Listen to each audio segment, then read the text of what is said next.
So I'm doing this project on implemented devices and cyber attacks. I'm doing this for a computer security course. My name is Courtney Freeberg. My teacher's name is Dr. Grant. This video is solely for educational purposes, and I'm not liable for any damages that could be caused by these demonstrations. So for the overall presentation, we will start with an intro, and then we'll go to an overview of medical devices, and then we'll go into the cyber attacks what's happening to these devices, the vulnerabilities of these devices. We'll go into a little bit about news stories, the prevention, and an overall conclusion, and then we'll go into a demonstration of one of the cyber attacks that affects these.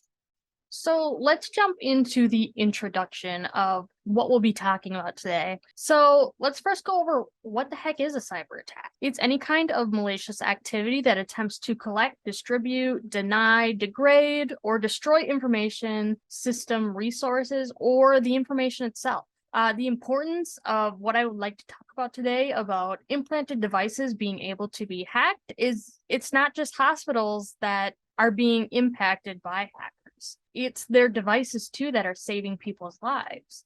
So normally when you hear about hospitals in the news relating to cybersecurity, it's normally about a data breach. So hackers are normally trying to get sensitive information about a patient, names, addresses, phone numbers, credit card numbers, etc. But it's not just their networks that can be hacked. It is actually some of the implantable devices that help people survive. And the importance of this, making it aware, is it could be life-threatening to many people who use these implanted devices to survive. Another importance is implanted devices are now becoming, as they advance, they are now becoming more connected to the network, Wi-Fi. So the data is going to an application so the doctors can read what their dosages are when the pacemaker is going off, etc. I wanted to highlight this, other than all the important things, is noting that they're trying to find vulnerabilities and fixing them. So let's go an overview of implanted devices. They are a class 3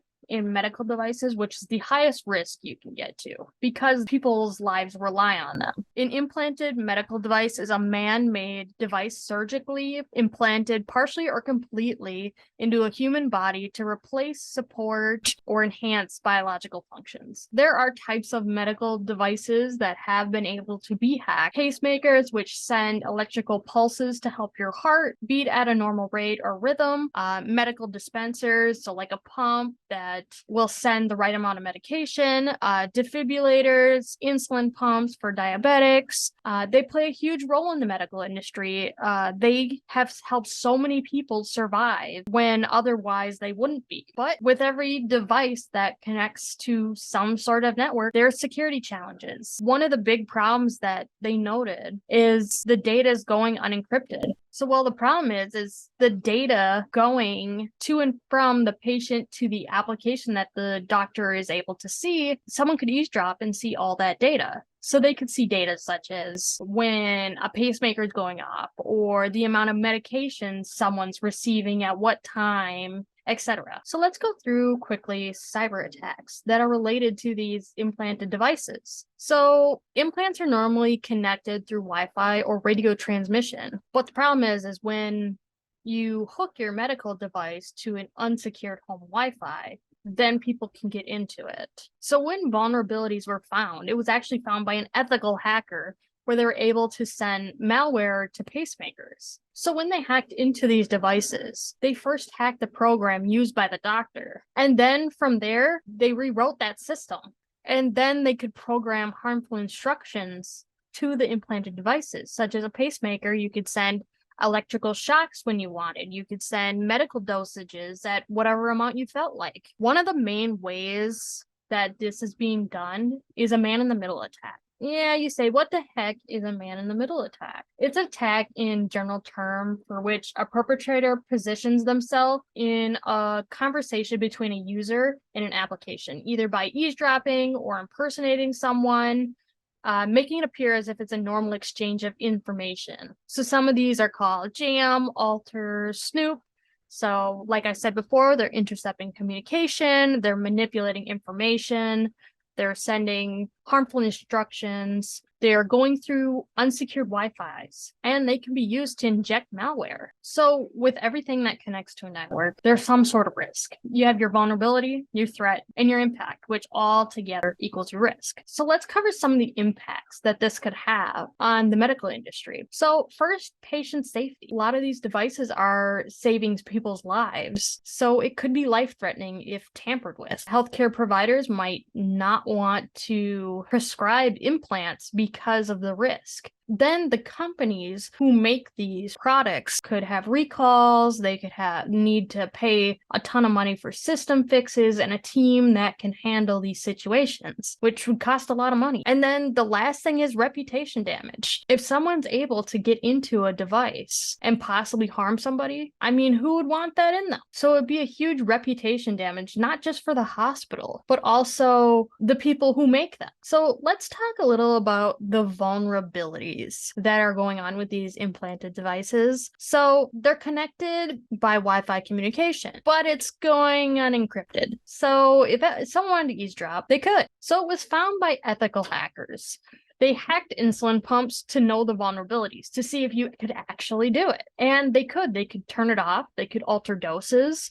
The hacker found it was possible to send electrical shocks to pacemakers. They could drain batteries, and they could adjust heartbeats. But the question is where is this happening? And is it happening a lot? Well, let's just cover some news stories that are recent in the last 10 years. Medtronic in 2019, they had a pacemaker threat through a wireless telemetry technology, which this technology sends data to doctors using in-home system, and they can remotely monitor hearts. Then Medtronic had another in 2019 with insulin pumps, where you could constantly send insulin or surge during dinner, and someone nearby could connect to the device wirelessly, and they could change the dosage wirelessly. Another company that had problems with a hackable device is St. Jude Medical in 2016. They had to recall 465K pacemakers. And that's a ton. They found out hackers could drain the battery. And what's the use of a pacemaker if it can't send an electric pulse to fix your heart rate? They also were able to adjust heartbeats, and they were able to give it a firmware update. So they're reprogramming it almost. The last company I would like to talk about is Hesperia Incorporated. The FDA advised to not use this implant that they had. The Symbic infusion system administered medicine to the blood. These devices could be hijacked and controlled through the hospital network. And so they ended up having to stop using them altogether in 2015. And just at the top of this page, these are just some of the many medical devices that have been needed to be recalled. So this may sound scary, but there are ways that we can prevent it. There's risk assessment, evaluating the potential risk, your vulnerability chance, the threat, the impact, all together become what is the risk. Regulatory compliance. So FDA regulations. The FDA actually didn't get involved until around 2015 with this, stating that it needs to be looked into. There should be some sort of safeguard for these devices that are saving your life. Then another prevention would be implementing security protocols, such as firmware and updates, making sure that some of the training and awareness that has been happening is there's been new safety plans through the FDA, awareness to medical and cybersecurity professionals, and trying to find out what to do if you are impacted. And then the last thing would be an incident response plan. And there was actually the creation of a cybermed safety analysis board for this exact reason. So in conclusion, now what? All digital info is vulnerable. If you are on a network, the chance of being able to get your data is possible. Most hackers are not looking to attack implanted devices. They more want patient information, patient data, such as credit card information and addresses and names, etc. The chances are pretty low as of right now. So now what is further research? There are people every day in the cybersecurity field working with medical professionals on how we can make these implant devices devices better and how to do penetration testing to really test these devices to make sure they're safe for people. And FDA regulations have been put in place just to make sure there is some safety across the board, no matter what company. Performing risk assessments in managing software is just one of the many ways that we can start preventing this before it does become a problem. So here are all my references of where this information comes from, but we're not done yet. We're going to jump into a demonstration of one of the ways that medical devices are hacked, and this is known as man-in-the-middle. So if you don't remember what man-in-the-middle attack is, it's a general term when a perpetrator positions themselves in a conversation between a user and an application, either to eavesdrop or to impersonate someone, making it appear as if there is a normal exchange of information happening. So overall in the demonstration, we'll get the IP of the victim's computer, and then we'll go to the attacker's computer and get their IP so we can see what's going on. And then we'll use a program called EtherCap that will help us do our man-in-the-middle attack. So then from there, we'll use Wireshark that can help us capture packets, specifically ARP packets, to see what's going on. And then overall, then we will send unencrypted data through an HTTP from the victim's computer. Then EtherCap will take that information and give it to the attacker. So we're first starting on the victim computer, and we are going to go to our PowerShell. And from there, we're going to do ipconfig to see our IP address and our gateway.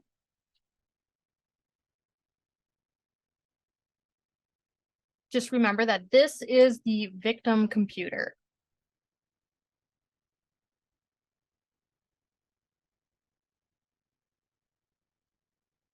So from there, we're going to do ARP-A.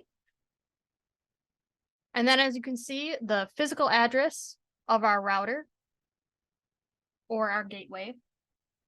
And then keep an eye on this. This is going to be our attack computer.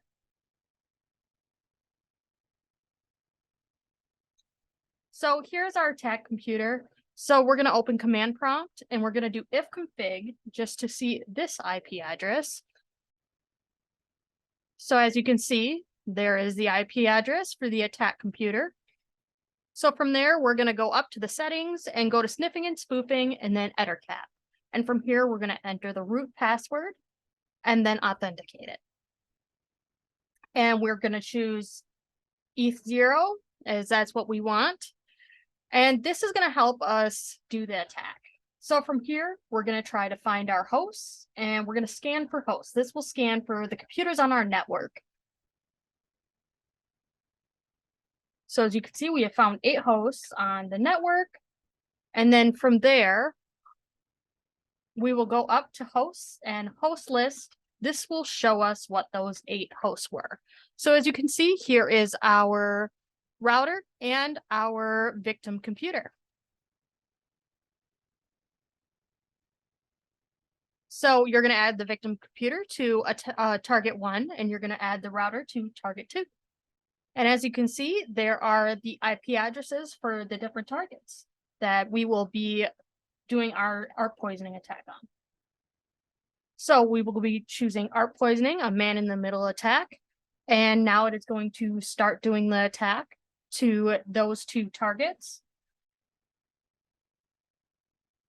And from here, we can go look at Wireshark, which will show us the packets that are coming through. And if you put in the filter ARP packets, it will show you all the ARPs that are happening at the moment.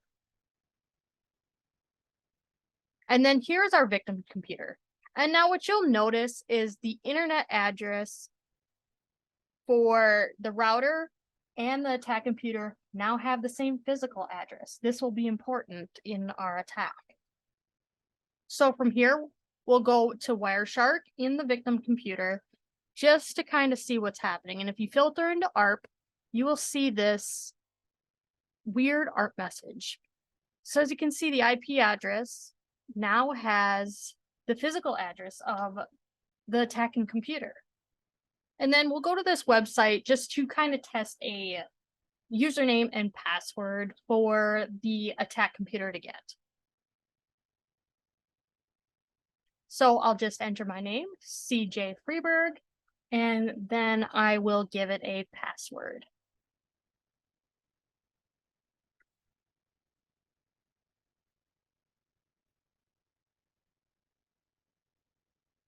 And then from there, we'll log in. But now if we go back to EtterCap, we will see that the attack computer now has the credentials.